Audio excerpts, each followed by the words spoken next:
শুরু করব সেটা হচ্ছে ফিমেল সেক্সুয়াল ডিসফাংশন।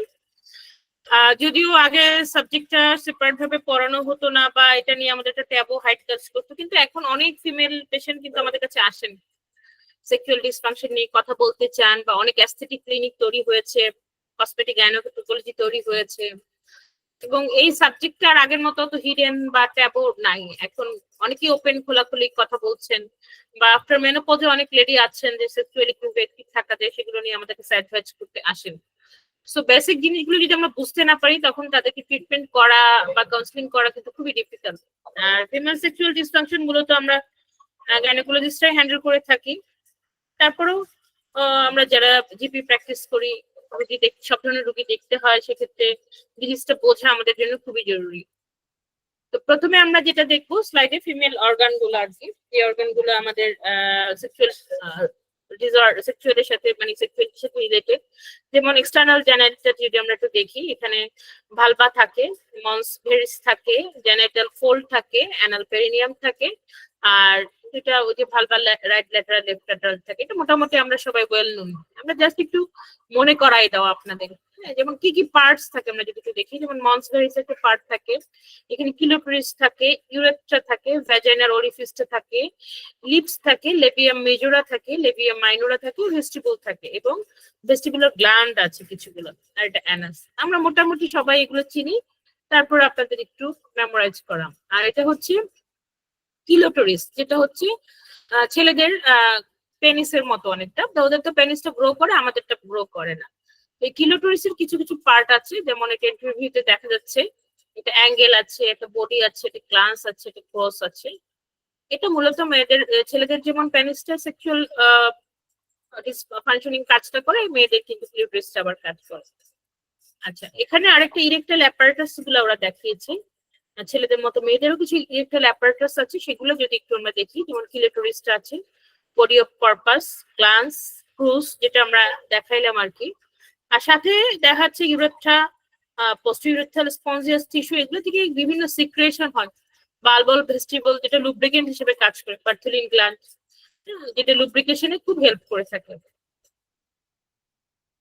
দেন হচ্ছে আমাদের এই যে সেক্সুয়াল রেসপন্স এর বায়োফিজিক্যাল মডেলটা বা সোশিও, এটা কিন্তু সেক্সুয়াল রেসপন্স কিন্তু অনলি যে সাইকোলজিক্যাল, অনলি যে ইন্টারপার্সোনাল টা না, এটা কিন্তু একটু কমপ্লেক্স। যেমন এক্ষেত্রে বায়োলজি একটা ভূমিকা রাখে, সাইকোলজি একটা ভূমিকা রাখে, সোশিও কালচারাল একটা ভূমিকা থাকে, ইন্টারপার্সোনাল একটা ভূমিকা থাকে।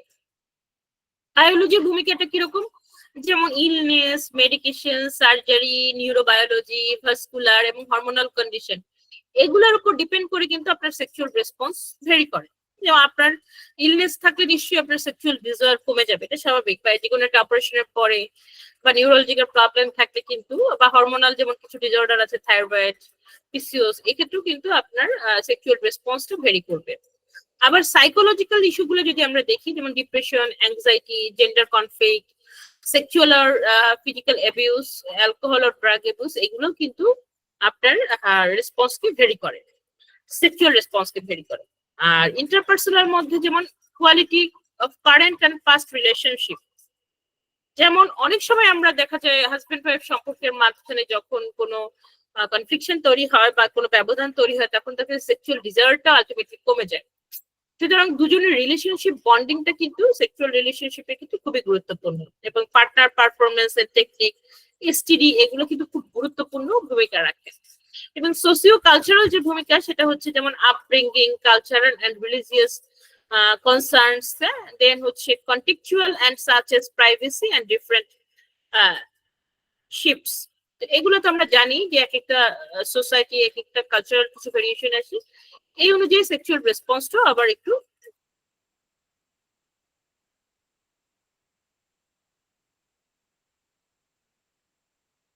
দেখতে পাই। যে এখানে হচ্ছে ডিউরিং ওভুলেশন টাইম, যে মিড সাইকেলটা, এখানে সবসময় আমাদের পিক, এখানে এস্ট্রোজেনটা বাড়তে থাকে, সবকিছু কিন্তু পিক, প্রজেস্টেরনটাও প্রাকৃতিক বাড়তে থাকে, টেস্টোস্টেরন বাড়তে থাকে, এবং সেক্সুয়াল ডিজায়ারটা কিন্তু ওই সময়টাই পিক, এবং ওই সময়টাই কিন্তু বাচ্চা ধরার সময়, ওই সময় সেক্সুয়াল ডিজায়ারটা সবচেয়ে হাই থাকে।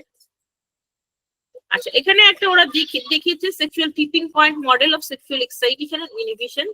এটা ডুয়াল কন্ট্রোল মডেল দেখাইছে, কিছু এক্সাইটেশন ফ্যাক্টর, কিছু ইনহিবিশন ফ্যাক্টর।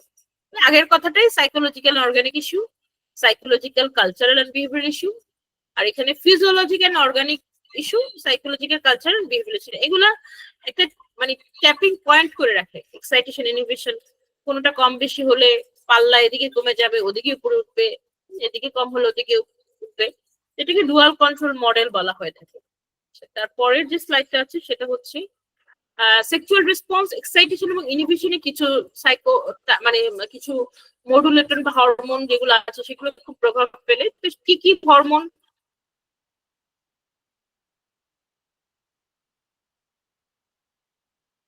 আমাদের এক্সাইট হট করবে? সেটা হচ্ছে dopamine, norepinephrine, melatonin, melanocortin, oxytocin, estrogen, progesterone, estrogen, testosterone and progesterone. এইগুলো আমাদের সবাইকে এক্সাইট হট করবে। আর ইনহিবিট নট করবে বা টার্ন অফ করবে যেটা, সেটা হচ্ছে সেরোটোনিন, প্রোলাকটিন এন্ড অপয়েড। এগুলো কিন্তু আমাদেরকে ইনহিবিট নট করবে। তো দ্য সেক্সুয়াল টিপিং পয়েন্টটা হচ্ছে এখানে। এগুলোর ব্যালেন্সে আমরা হচ্ছে সেক্সুয়াল রেসপন্সটা আমাদের বডিতে তৈরি হবে।